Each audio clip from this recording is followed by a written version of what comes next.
you all for coming. And one thing that we've done in the past with these talks is gone around and just introduced ourselves by saying your name, what program you're affiliated with, what year you're in it, and what you're working on, or what you're interested in studying. And this is no right or wrong answers for this, but it's a tradition dates back to several years ago and kind of keep it going. So I'm Srikanth Reddy. I teach creative writing and literature here at the university.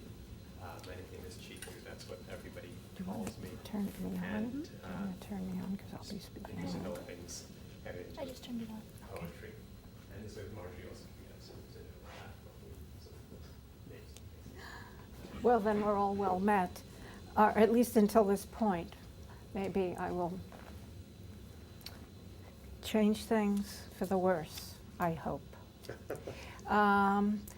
Not as frivolous as the title would suggest. Here are a few notes on what I'm calling BP, BW, Others. The year is 1922. In an attempt to construct a poetics for the times, El Lissitzky and Ilya Ehrenberg co-author an editorial for the inaugural issue of a journal meant to bring cooperative energy to forward-looking projects. The journal to be written in French, Russian, and German languages of former enemies.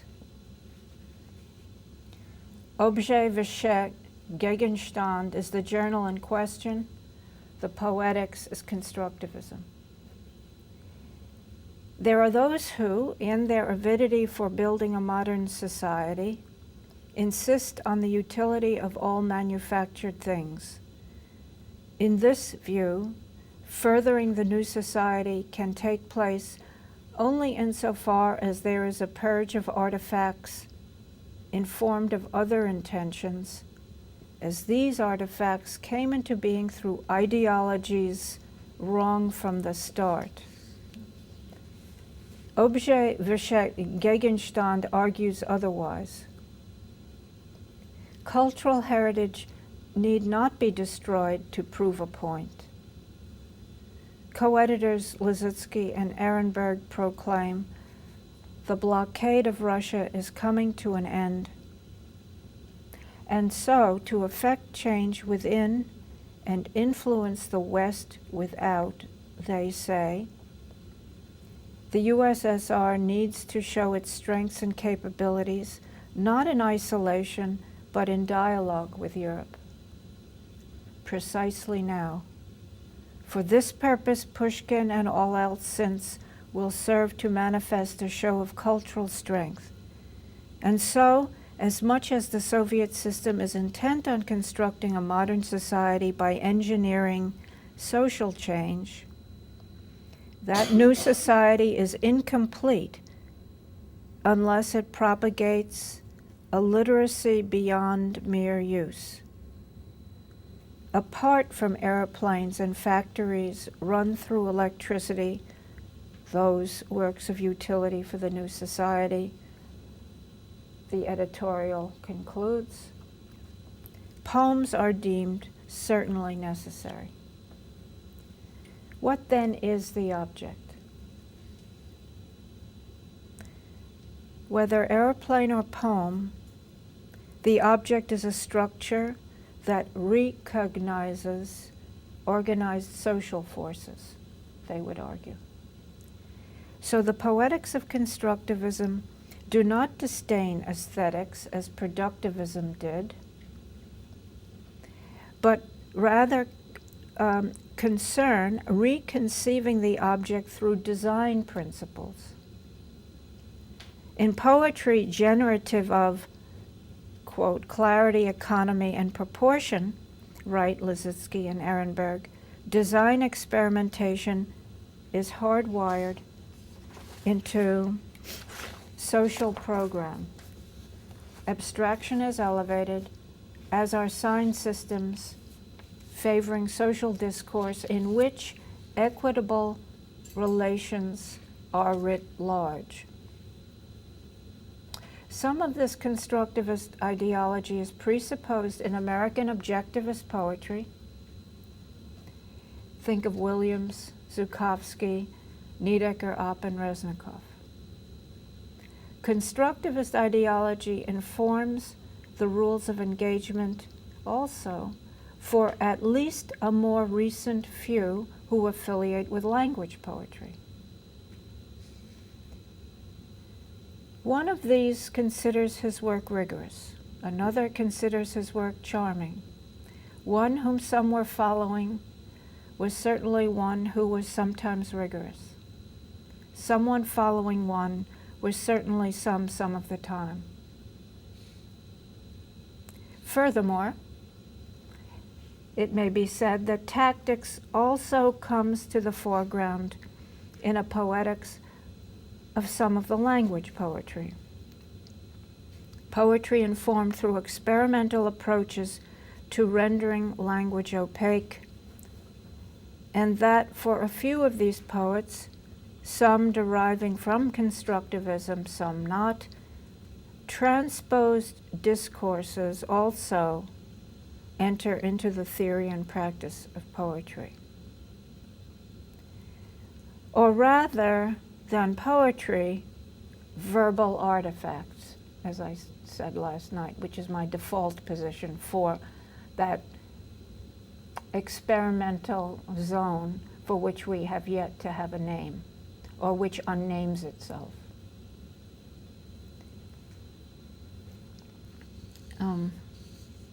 Verbal artifacts are those manifest experiments in and of language given to transposing discursive practices onto the conventionally expected conditions of poetry for alienation effect. It is with this in mind that some of these many language practitioners construct verbal assemblages of disparate registers of written literature. One spoiled such tender sentiments by narrating them in detail. Bob Perelman, the grand piano, this is to the camera, as they do in state-of-the-art TV. I'll do this. Right, okay. Bob Perelman, the grand piano, part 7, page 98. Non-identity. Tibet is thinking, China is nature. Barrett Watton, the grand piano, part 7, page 98. It happens that page 98 of the grand piano, part 7, assembles the end of Bob Perelman's essay and the beginning of Barrett Watton's essay in a way once called synergistic. Concurrent and cooperative, yet not entirely hand in glove. They are statements which conclude and begin their separate essays for this collective autobiography by the Lang Po, conjoined to make a third object or configured thing of uncommon interest. Although the topic shared by all in this selective collective edition is writing about books they were reading during the late 1970s, remarkable here is the peculiar way Perelman and Watton mark off his own individual territory. That is to say, their sense of the boundary conditions of the specific essay.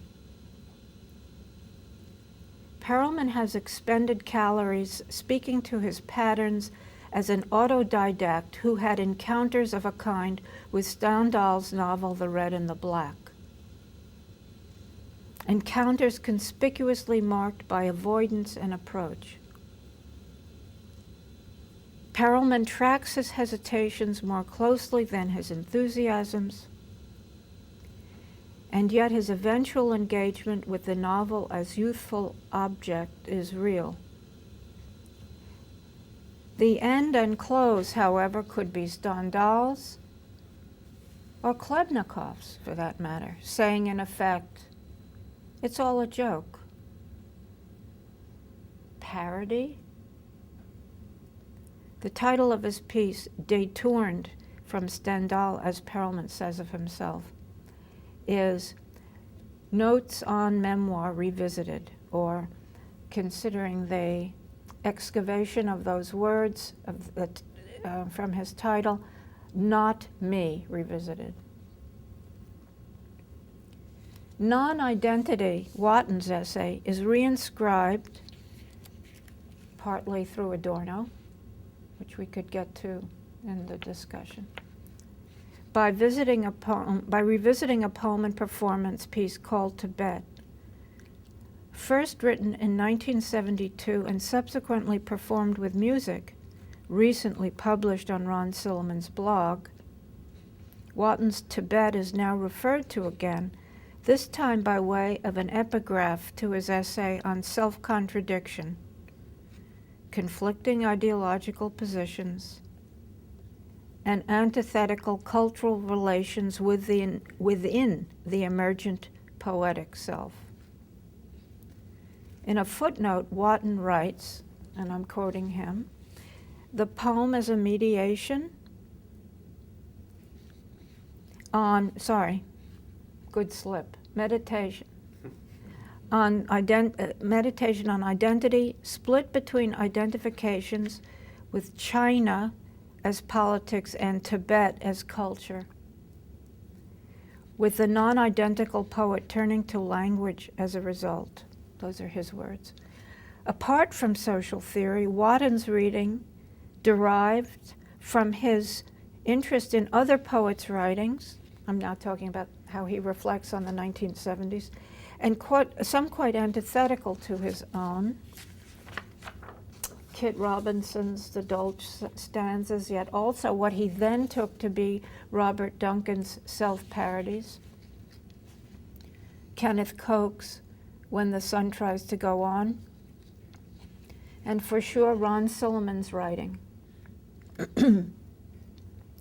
Watten writes, I confirm the origins of the new sentence to be 1 June 1974.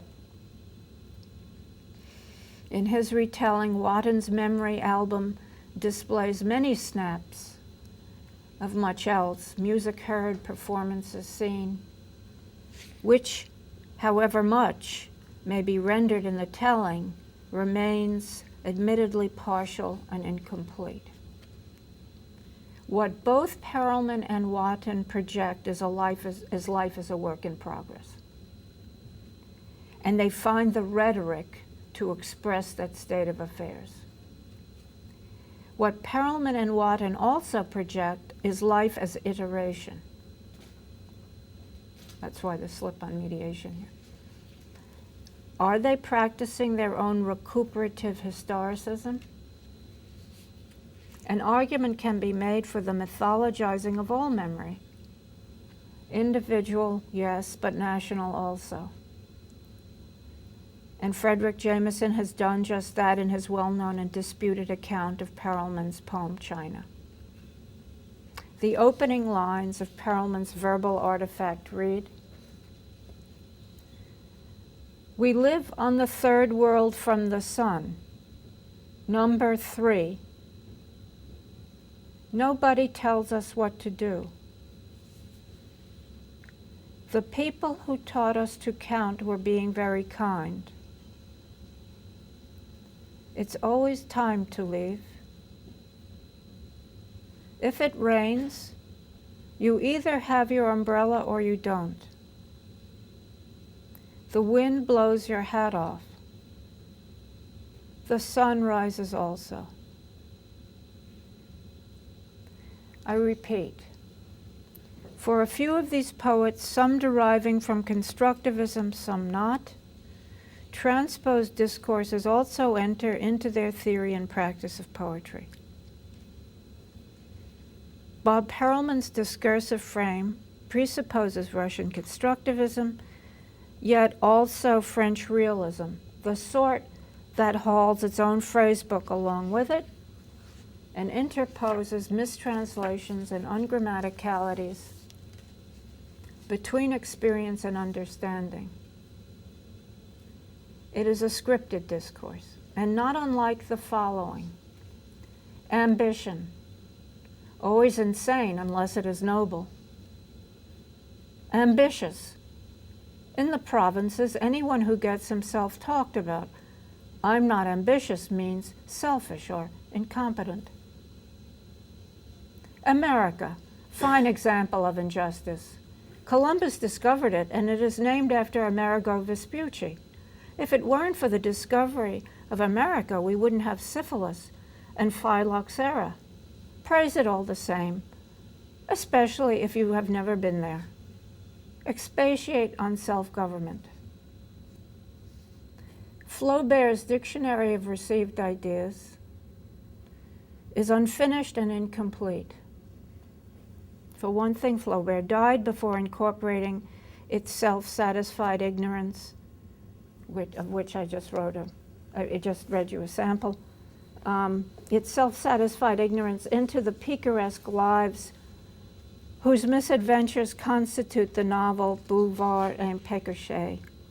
Yet for another, however vigilant the social critique, received wisdom lives parasitically off public speech. The year is 1880, the year Flaubert died, and by some accounts on the cusp of modernism. But the problem is that postmodernism infiltrates modernism, preceding it as well as following it, moreover. If one takes camping of the cliché and stereotype as a standard. Of course, this is subject to dispute, but that's just what's interesting about it. Complicating the matter is that of the several strong antithetical narratives representing modernism, purportedly, the realism of Flaubert suggests a stylistic legacy in that relay that informs symbolism, surrealism, and the New York School, even as it informs a somewhat antithetical trajectory or genealogy, imagism, objectivism, and so too language poetry derivatives. They're in competition with one another ideologically. The New York School's camping dotes on the sociolect of the subliterate phrasebook, being as such. It is generative of linguistic slippage and poetic fallout. That's why they like it so much. Besides, as John Ashbery has said of his youth spent in rural New York, the parental wisdom he received was, don't put yourself forward. Or as Flaubert would have it concerning ambition, the well-bred person is modest in demeanor. It is in poor taste to make a display of ambition. But for Stendhal, ambition is the name of the game. His protagonist, Julian Sorel, is blessed and cursed with it. Intellectually gifted but born in the countryside, he makes a breach in intellectual circles only to be undone, first through his presumption that what belongs to his employer also belongs to him, but secondly through the cultural hypocrisy of the Bourbon Restoration as false and ersatz to the core. So Perelman's China, marked as it is with received wisdom from the intertext of cultural scripts, shows itself to be affecting an inadequate representation of the socio-political entity China.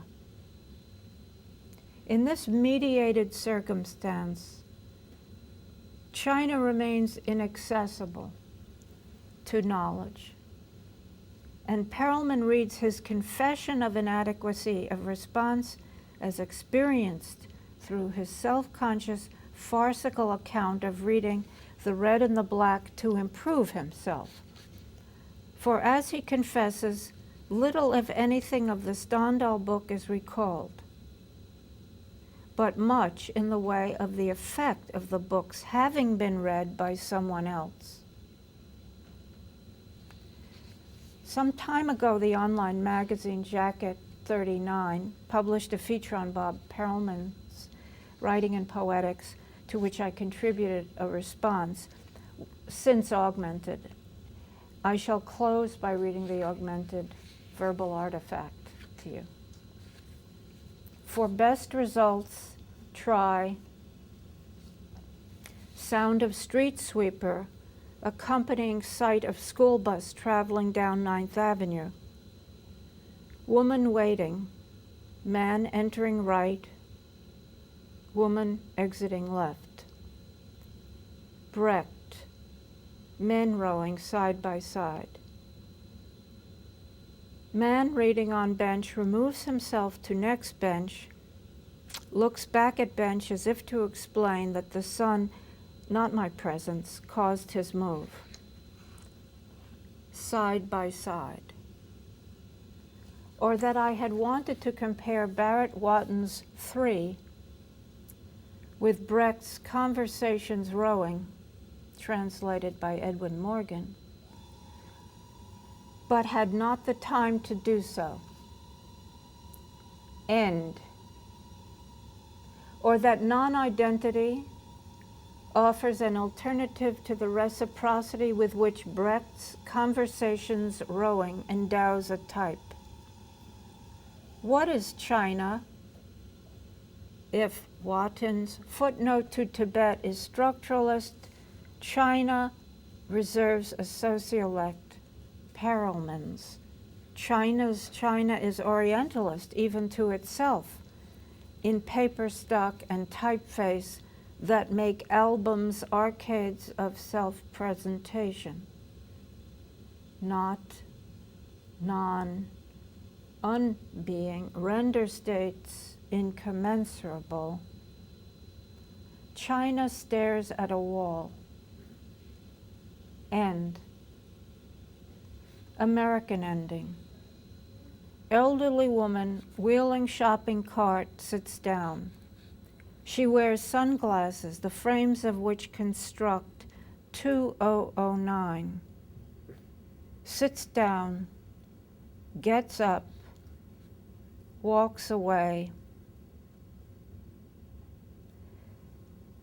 Perelman stares at a wall. China. Wears sunglasses, the frames of which construct 2009. Tibet, reading on bench, removes itself to next bench, looks back at bench as if to explain that the sun, not my presence, caused its move.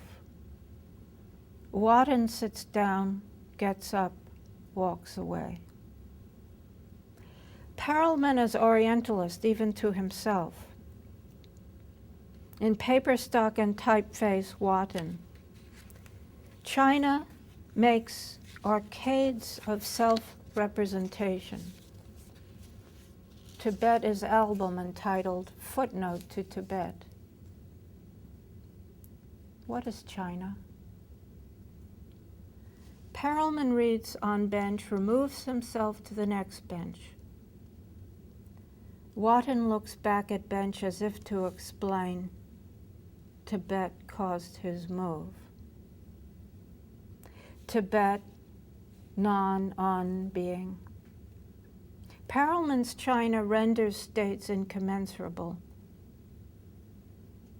Watten's Tibet endows a type with non-identity, alternative to non-being, a kind of reciprocity. China sits down, gets up, walks away. Or that I had wanted to compare a man with man, rendering states incommensurable. Shall I compare thee, sound of street sweeper, to an accompanying sight of school bus? Here is China, and China in diaspora even to itself. Or that you had wanted to mention the drama of repairing a small tool, don't explain self to self, rather start a kind of reciprocity. The drama of a small tool repairing large machinery. A man on a bench removes himself to the next bench, and she, removing unmentionables, leaf blowers. Or that you were repairing yourself with a small tool, even as she applied scolding to the poetics of auto parts in the company of flashing school buses. All this time, women have been reading China through the surplus, a surfeit of horizons, differing with respect to the sun. Materials mention genuine supplies. Uncollected sounds sounding out terrain in paper stock and typeface that make albums arcades of self-presentation. Don't mention it. School buses, accompanied by the street sweeper, are becoming amplified through her lenses, even as she scolds us in paper stock and typeface. Rue with a difference, and being renders states incommensurable. The sun removes itself to the next bench as she removes unmentionables, aerosol. Plain as that we had wanted comparative literature for the million. Photo albums have been reading China as surplus. She wears a small tool with a difference, discord, departure, divergence, the frames of which construct 2009, sits down, gets up, walks away. Thank you. So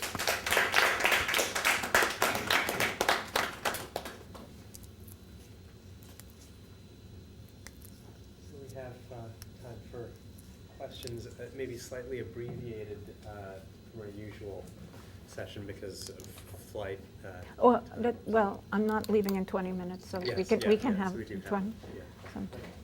20 minutes or so for questions or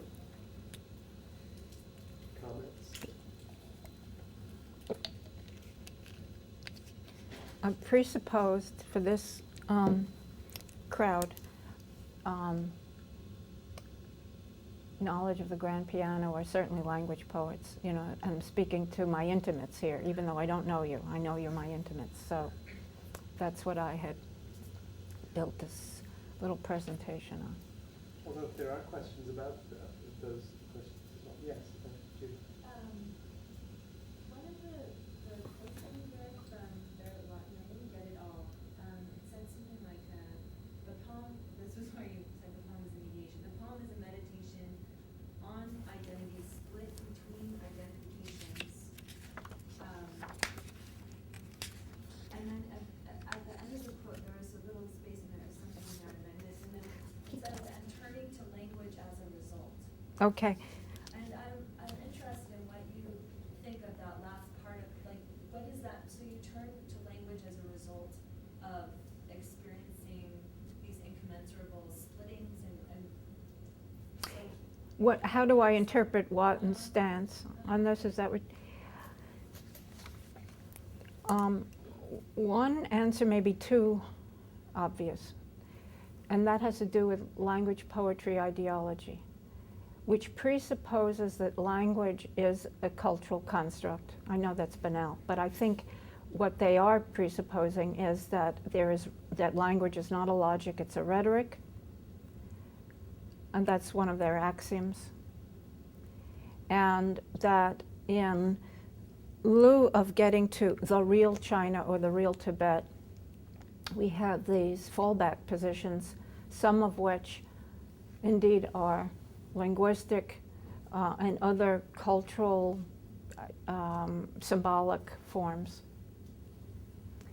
And I think that the language poetry, poetics, believes, that doesn't quite make sense, holds that language is to be interrogated for its self-mistranslations, its conflicts, its quandaries, and that's the best we can do. It's a kind of post-analytic position, one might say. That's another way of answering the question. Descriptions are what we have, in other words. Yeah. Question about something that you repeated sometimes about transpositions, right, from other Discourses, one discourse right. onto another. It almost seemed like, I don't know, I guess I wonder if transposition, I started to wonder if that was even the right word. I wondered if maybe like exploitation, or maybe that's not quite the right word, but some kind of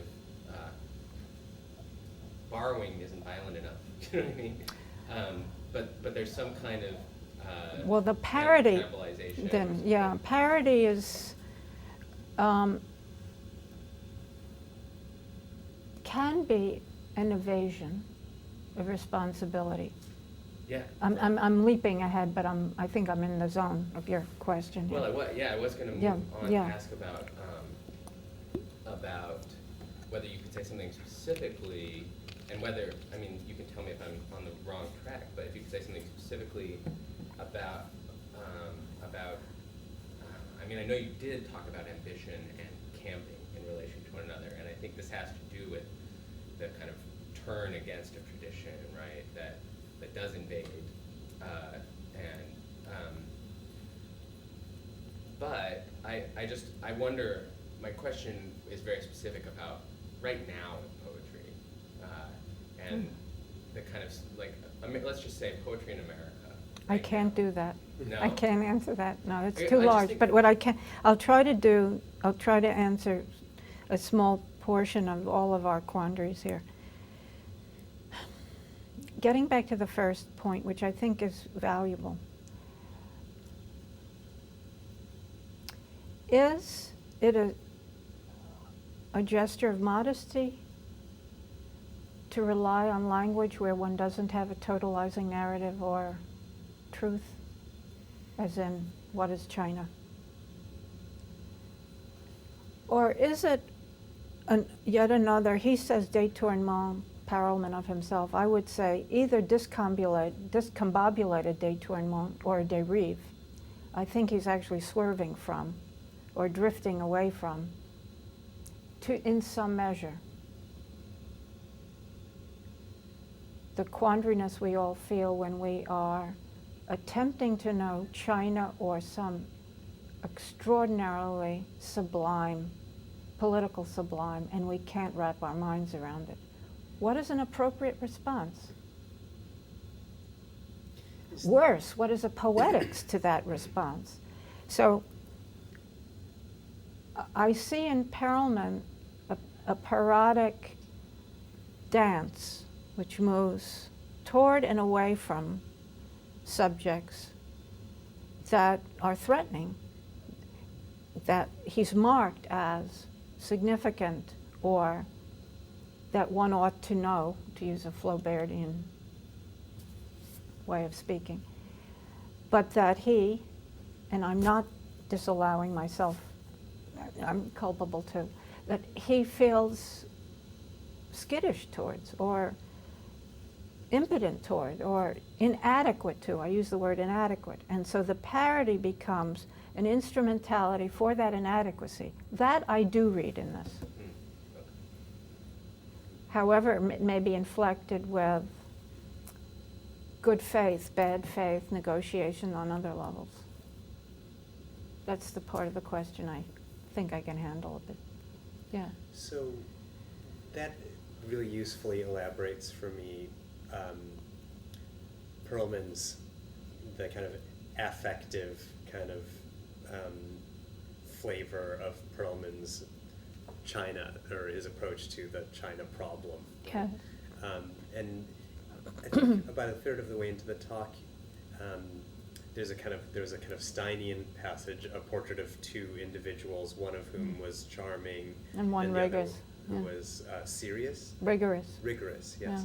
So then I'm just wondering if you could kind of flesh out a little more Watton's rigorous, because I take Perelman to be the charming. Yeah. Or attempted to be charming position. So then Watton's, is rigor all equally susceptible to kind of critique and Well, that's a wonderful question. And is the word rigor a self-anointed clearance or warrant for good faith? Rigorous, I was just doing a little Steinian riff there. That's my trouble, not anyone else's. Wotton and Perelman, why I can't remember, wait a minute. Perelman's virtual reality, the poem Virtual Reality, is as rigorous as one could want. If one means by that, you choose an operation or a tactics, a lexicon, you apply the operation of the tactics to the lexicon, and allowing for the sensibility and intellect to intervene for the betterment of the poem, you write your poem according to that device. Perelman is as capable as anyone of being rigorous in that sense of being clear on a methodology and carrying it through thoroughly. And he's very shrewd. He's written some very good poems from a conceptual perspective. And moreover, they're good poems. They're not just exercises. So in that sense, he's capable of being rigorous. And in the same way, Wotton is absolutely a take-no-prisoners conceptualist. I mean, if he is anything, he shows how one can select from the encyclopedia of social critique and adapt a method or a tactic or a device and wormhole its way, use it to wormhole its way through, expose, undo, excavate, you pick your terminology in your discourse, what might have been the lyric to come up with something else. I think I forget to whom I made mention of this, but I constantly write on Barrett Wotton, and I warned him that I'll do so forever, as long as he knows me, because his work interests me in that way.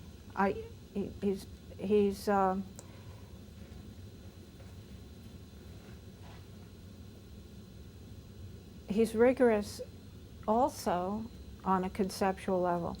How far are we willing to take this and test the word rigor? Do we mean there are no self-contradictions in our ideological positions? That's a non-starter. And I'm not educated in political ideologies to know, to select the perfect instrumentality to answer your question. But in a very general way, the word rigor can also be a cover, just the way meaning can be a cover. Someone's work is meaningful and someone's work is merely interesting. Once the terminologies don't play fair and square with each other, which is another way of looking at, you could say, pairs, twos and threes. Are we using an egalitarian discourse across two or across three? Or is one set of negotiations done, in a sense, with the preconception of undermining the other's legitimacy? I think whether they are self-knowing or not, the language poets are sensitive to non-egalitarian discourses and how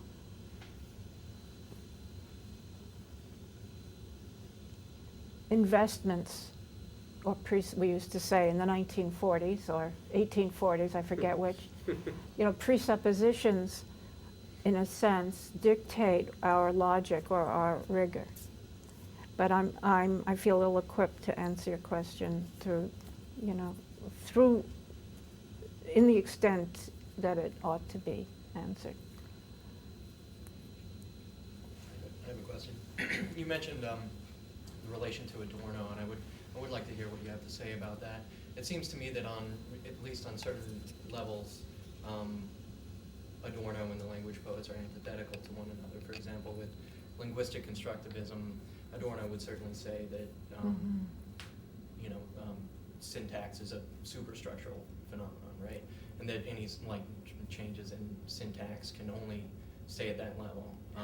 Well, but I agree with you, and yet this is going to be fun, and I'm going to lob you some questions. Okay. But a few things. One is Adorno wrote aphoristically for a purpose. Yeah, that's true. Okay. So he was thinking of syntax as, how do I put this? An instrumentality for one's values. And deriving maybe from the fragments of the Germans, the German Romantics, wherein one can only speak partially. And that partial, whether it's, Hölderlin or, the great ironists of Germany, that the aphorism is a kind of quick caricature that gets at something penetrating.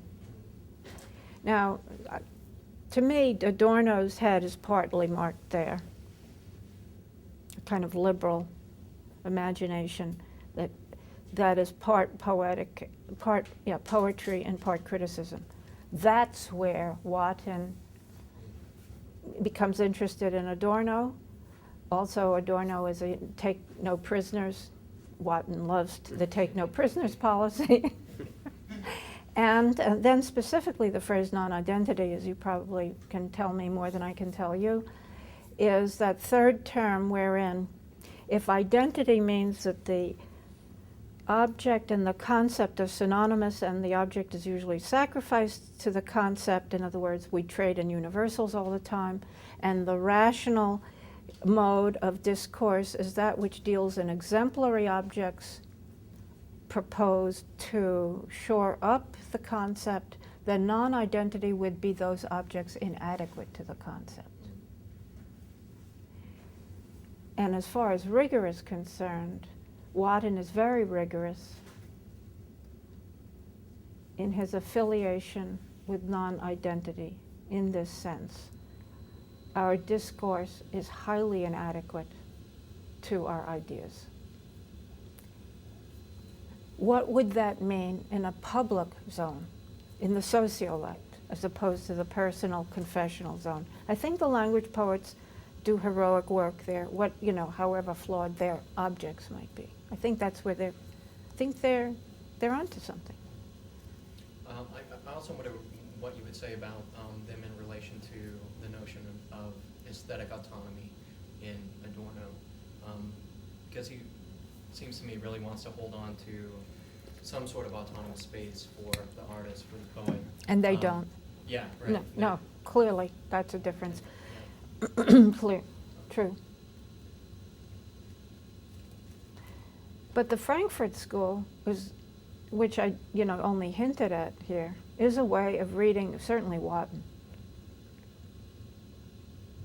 That's not the only thing he reads, but I mean, if you want to know where his values are, that's a good place to start when you're not reading the constructivist moment by him.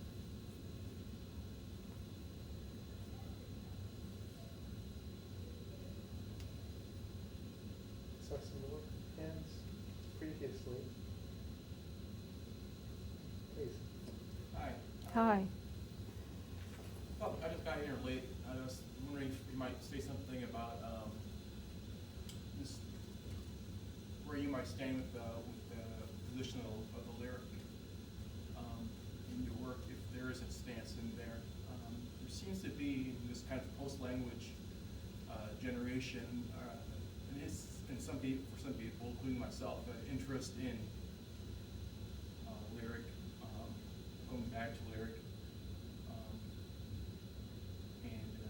Investigating that in different ways. Well, I don't know if I want to talk about my own poetry in particular, but I will say this, since I'd like to stay with this topic, if you don't mind. I do respect and in my own way have thought about and continue to think about whether the lyric has validity and under what aegis. Can we just write because we like to write? That won't work. Not on this campus, it won't.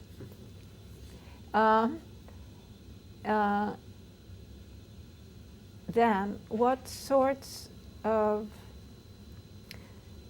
song could conjoin with what sort of critique of that very same thing? That might be a place to start. That's some of what I do.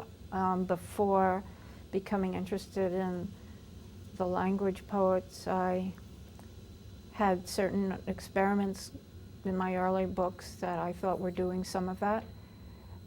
But there are other ways of reformulating the role of the lyric, and not just as a walk-on part in, let's say, historical narrative. Why I put that last phrase in is because I do believe there are alternatives to dealing with the lyric other than either saying it's irrelevant because of all the miseries in the world, or leaving it high and dry as the frivolous self-expression that we all indulge in, though it no longer has civic value.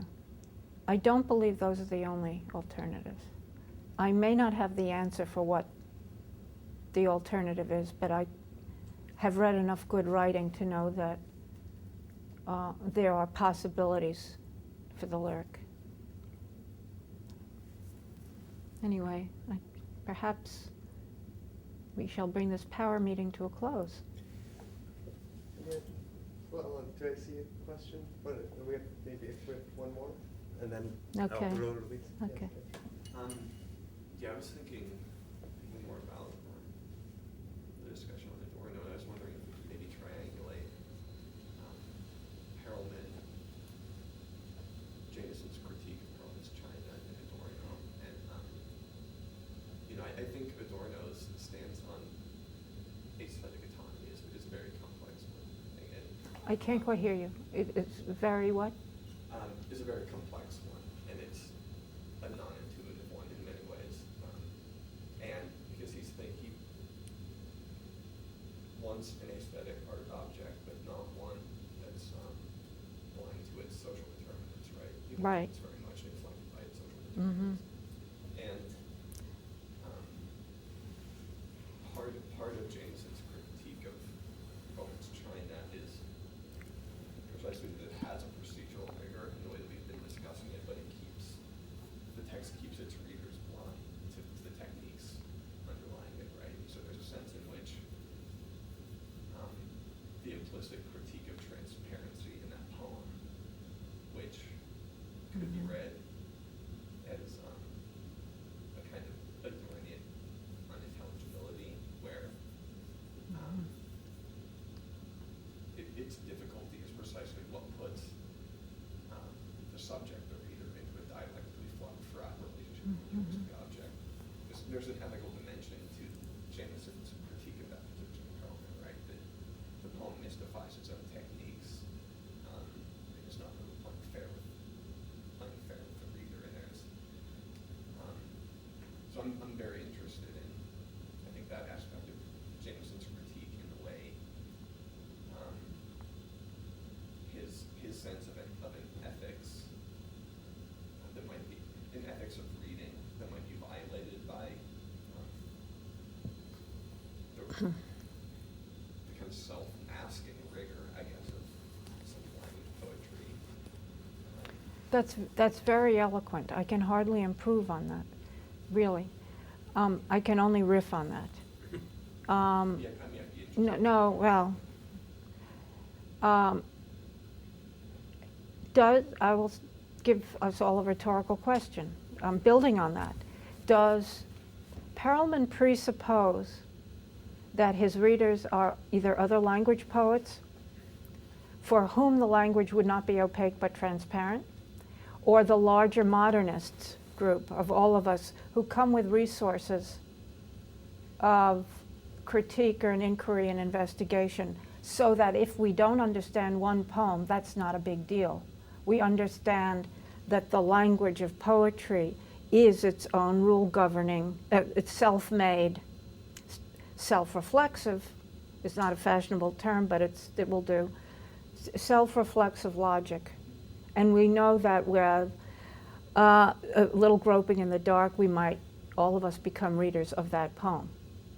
I think an answer to that question is yes. I think Bob Perelman is presupposing modernism or modernist readers, not necessarily a coterie, but he's not coming from the same ethical place as Jameson.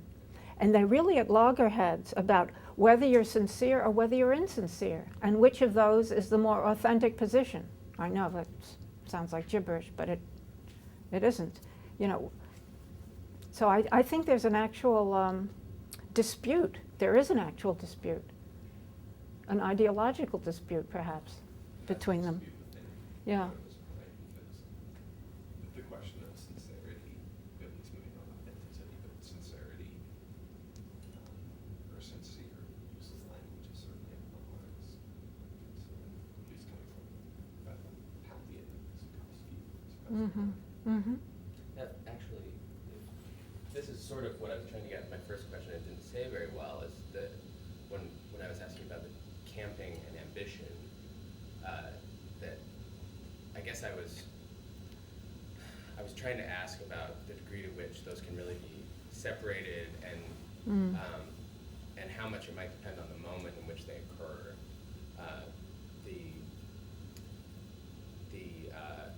In other words, the forces against which they're responding shape whether it can be identified as camping or as a renewed ambition, or to this question, a renewed interest in lyric, for example, after something else has happened. And whether that can be interpreted as sincere, authentic, important, all these words that we might use. Well, you're phrasing the question well. I mean, it's a problematic, you know, as such.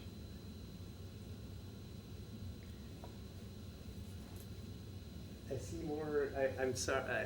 I don't want to let the conversation end, but I think people do have more questions. Okay. Stephanie? I wonder if you might want to say something briefly on how you see this as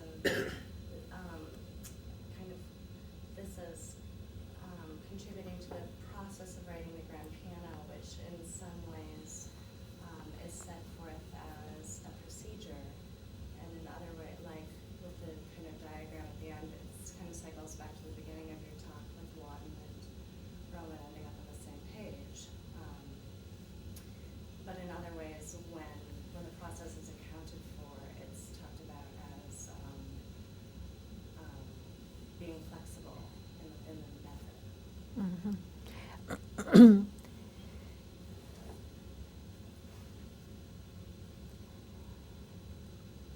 What is it to write a collective autobiography? In that phrase, they set up a series of contraries. What is it to form a community? We're more familiar with that quandary. What is an individual? What is its relation to a group? That's a much older question.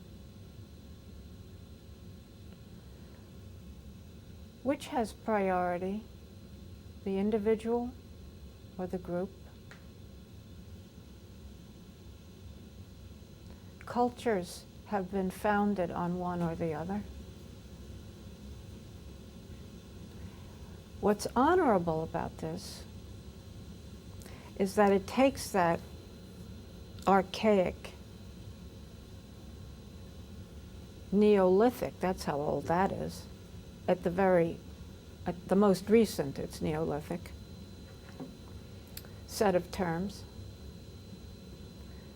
and tries to write that again, tries to inscribe that again. That's what's interesting. Another thing that's interesting about this, and I haven't forgotten your question, I wrote a few words on this, to this point. This is as a text, as opposed to a work.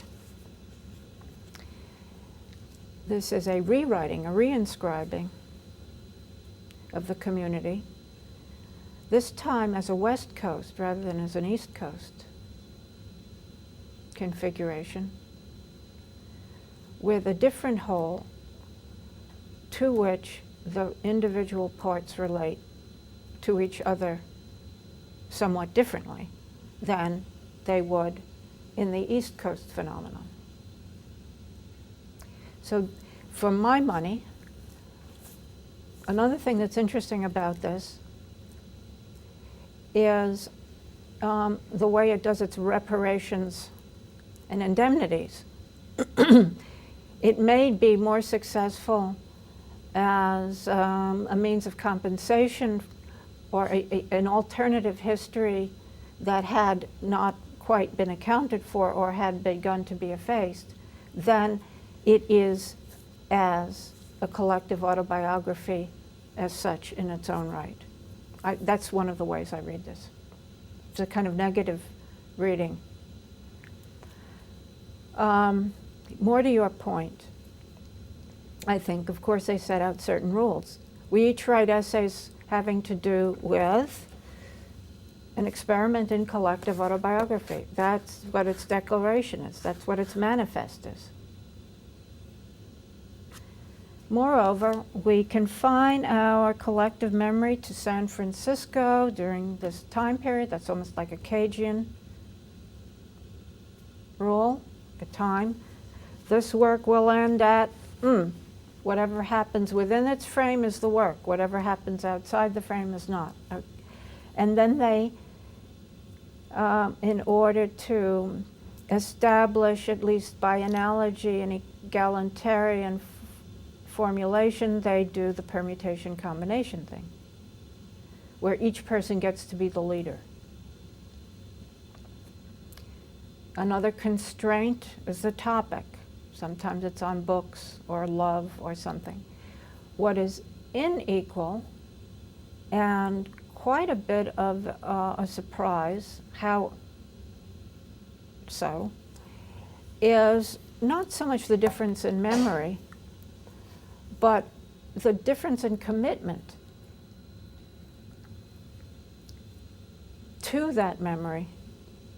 Whether person A tries his hardest to be the archivist of himself within the group, or one does a fictional account, or one does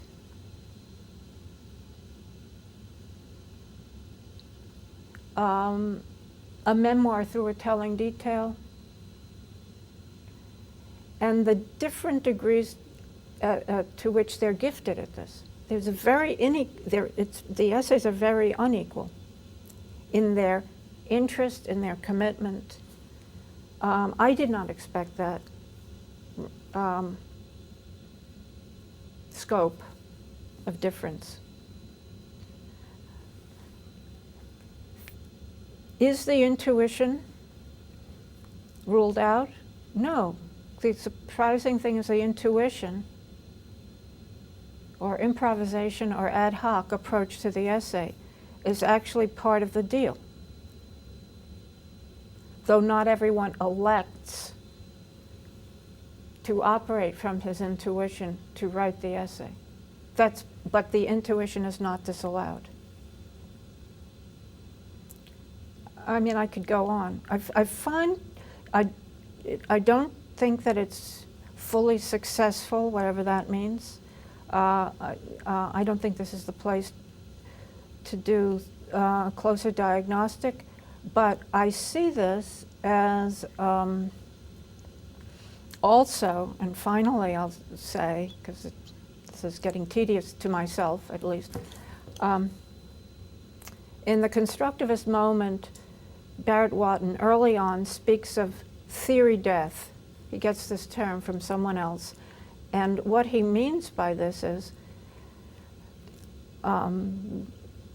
that part of the trajectory of the avant-garde where the avant-garde repeats itself. And how does the avant-garde regenerate? Or putting it in my own terms, what is the life cycle of the avant-garde? And what are its rites of passage? Barrett Watton worries about this formally in one of his essays. I think this is one way both to institutionalize and to reanimate the avant-garde as he sees it.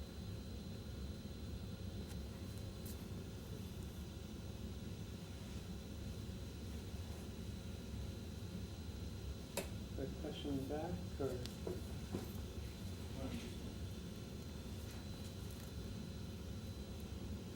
Well, thank you, Marjorie. That was wonderful.